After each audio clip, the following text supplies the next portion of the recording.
all morning. The Fox 61 Morning News starts now. And right now at 6 o'clock, it's the first day of school for a whole lot of students across the state. We'll tell you what community leaders all over Connecticut have done to get kids ready for this day. And getting to work may be a struggle for you if you take CT Transit. What we're learning about staffing issues. Also, we do have some breaking news in Ansonia. There's a police investigation that could impact some school bus routes this morning. So we'll have the latest on that in just a few minutes. Good morning, sunshine. Happy Monday to you. We hope you're having a great day so far. Check us out. Matching in the pink. We didn't even plan it. Yep. Helping to bring bring a little brightness to your Monday. Yeah. Symphony Privet. And I'm Tim Lammers. Yeah, we got a little bit of pink behind, just a little bit here. It's all coming together. Yeah. Meteorologist Sam Samperi joins us. I'm sorry, there was no memo. Like I said, it was unplanned. There was no memo. I'm sorry. I'll just come in with the generic blue this morning. That's It fine. works. It all always works. works. And welcome back, kids. Welcome back to school. Yeah. Yes, and we have the school forecast today. Unfortunately, you got to dress for a little summertime. We'll give it a B. Because we're not having perfect, beautiful fall-like weather yet. 85 to 90 in inland areas. Cooler along the beaches, but still a very warm day for the kids. But this morning they're comfortable at the bus stop. Be careful out there, too. First bus stop for many of you this morning, 67 Torrington, 73 New Haven. Those dew points in the 60s, so it is moderately humid out there. Visibilities, we got a little bit of haze out there, but other than that, we have the low clouds still, but they'll break apart. We have high pressure nearby that brings in that southerly flow. That's why the clouds and the humidity. So we have these clouds, but they're going to burn off like they did yesterday. Look at how this just burns right out of there with mostly sunny skies, high temperatures, reaching basically 85 to 90 inland, slightly cooler along the shoreline. Coming up, I will detail this week. We have timing out of some storms, some heat, humidity, and cooler weather and a Labor Day forecast. A lot going on in the Fox 61 7-day forecast, guys. Or no, we're going back to Lauren for traffic. I do this all the time. That's all right. That's, Good morning. you know, we're just cranking along this morning. And how are the cars doing and with the buses out? Well, it's still kind of early yet. Well, I guess high school students will probably start seeing the buses out there. I know that a lot of the buses, they do those test routes. They go out a couple days before. So I've been seeing a lot of school buses out on the road, which is good. I love the look of school buses out on the road. My son loves watching them. Out on the roads right now, not too much to get to. Do want to bring you out to the Darien area right now. We are seeing some delays on both the north and the southbound side. There is a two-car crash on the northbound side of I-95. This is between exits 12 and 13. Only one lane is closed. You can see that heavier volume on the left-hand side of your screen. Like I said, that is the northbound side of I-95. That just came in at about 5:50. Now back into the capital city area, 91, 84, Route 2, all looking good in and out of the capital city. We were seeing some heavier delays on the northbound side of I-91 as you were approaching Hartford because of that construction cleanup, but that has since cleared. That is some good news there. Over in Waterbury, well, it looks like olden times. There's no color on the Waterbury camera as of right now. I-84 east and westbound moving just fine this morning. We'll check in again coming up at 6:30 and we'll talk gas prices. But for now, guys, I'll send things back over to you. Hi, Lauren, thank you. As promised, let's get you right to that breaking news right now in Ansonia. We know Elm Street has been closed off because of police activity in the area. Police did confirm with us about an hour ago that the road is still closed. However, they would not tell us why. We do have some video from the scene a short time ago. We can see a police van, one police squad car there, and it looks like, again, they have sort of used that hobby horse there to sort of block off the road, or forget what it's called. But we do know Ansonia's bus schedule has said that there are some bus routes that go through Elm Street. Just 45 minutes ago, the superintendent of Ansonia Schools told Fox 61 that some of those buses will likely need to be rerouted a bit due to the police investigation. We'll bring you the latest once we find out what this is all about on air and online at fox61.com. Well, Fox 61's School Squad coverage continues this morning. It's the first day of school for one of the largest districts in our state, New Haven Public Schools, and community leaders are making sure the kids feel welcome. Yeah, Fox 61's Julia LeBlanc joins us now live from a bus yard there with more. Good morning to you, Julia.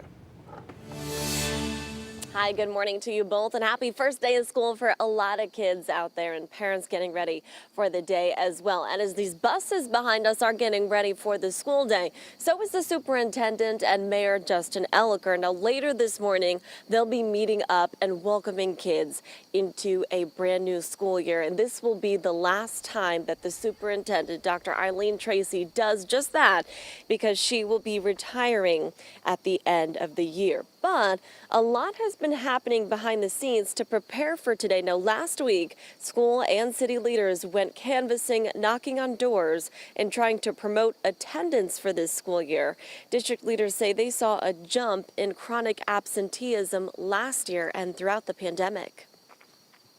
Chronic absenteeism is that you've missed 10% of the school year up until the actual day. So I'll give you an example. If we're at day 100 and you've missed 10 days, you're chronically absent. Now, Camacho says when that happens at an early age, students are less likely to finish high school. And the age groups where they're seeing this happen the most and starting to pay most attention to is kindergarten and 9th grade. Now, back out here live, we're waiting on Mayor Justin Elicker to be dropping his daughter off at the bus stop this morning. She, too, goes to New Haven Public Schools. Happy first day, everyone. We're live in New Haven. Julia LeBlanc, Fox 61 News. Julia, thank you. What an exciting time. Scary and exciting all together. Yep. Yeah. All right, well, in addition to New Haven, kids in Hartford, Farmington, Portland, East Windsor, and regional districts 1, 5, 6, 13, and 16 are all starting classes this morning. Yeah, quite a few schools out there. And we want to give a big shout out to all of the kiddies heading back to the bus stop today. Because there are a lot of you. We hope you have a good first day. Yeah. And in Hartford, efforts to make it a good first day here. More than 200 men who are role models across the city are going to welcome some kids back to class. We cover this every year, and for good reason. Pastor A.J. Johnson said the yearly tradition known as Calling All Brothers started back in 2015 to get kids psyched up about getting back to school and getting back to learning. So today, the men will visit the Sarah J. Rawson Elementary School along with the Lieutenant Governor. You can expect more from the Fox 61 School Squad. Scan this QR code on your screen for a direct link to our back-to-school stories. You can also get more on the Fox 61 app and on fox61.com as well. Fox 61 News is conducting a survey. We want to know your thoughts and concerns for the new school year. So check out that QR code on your screen. It'll take you right to the survey. Our team will use that data to bring you the kind of relevant stories you need as kids head back to the classroom. And developing this morning out of East Granby, 2 people found dead inside of a home there last night. Authorities responded to a shots fired call at a home on Winding Hills Road just before 6. Now, police say there's no threat to the public, but they are calling the death suspicious. In Wethersfield, police said 2 people were found dead inside a car. Officers said they were found on Mountain Laurel Drive Saturday night. That's the Ashwood Court condo complex that's right off Town Line Road. Shortly before, police said somebody called to report what sounded like gunshots. Police did want to stress that there was no apparent threat to the community after the shooting. All right, now listen to this. If you tried catching a bus in Hartford the last few days, you may have been surprised to notice it's been a bit off schedule. Well, here's what's happened. CT Transit says they are currently experiencing a workforce shortage, specifically because of a higher than normal level of absenteeism. Now, they say this is causing everything from arrival delays all the way to trip cancellations. Now, while CT Transit currently employs 431 bus drivers, the average amount that call out each day is 21%. Now, that's about 91 drivers a day. Now, compare that with the average 10 to 13% from any of the 4 years prior to this year. In a statement, CT Transit says, quote, like many industries, CT Transit is experiencing a workforce shortage each day that is significantly impacting our ability to run all the scheduled services each day in our Hartford and CT Fast Track operating divisions. Now, the bus system also adding they are actively hiring for openings throughout the company, including drivers. For more information on how to apply, check out the links page on our website at fox61.com. Well, right now, if you get SNAP benefits for food, the electronic system used to process that is back up and running this morning. An outage Sunday caused all sorts of confusion and concern for families who are trying to do their weekend grocery shopping. At one grocery store in Hartford, some people had to leave empty-handed. We were also having customers that were coming here hoping that it was working here, but they would face the same problem. So we had a lot of customers putting stuff back. We had a lot of items in the front because the customer weren't able to afford it without the EBT. A grocery store worker there said the outage lasted about 3 hours. We don't know why the system went down, but again, the takeaway here is that it is back up and running now. All right, time now 6:10. The first year of college can be emotionally challenging for both parents and their kids. The preparations you can take to make the transition easier. Also, these goats are in trouble with the law. We'll have the details ahead. Ready for liftoff. We'll tell you when NASA's Artemis 1 will take flight.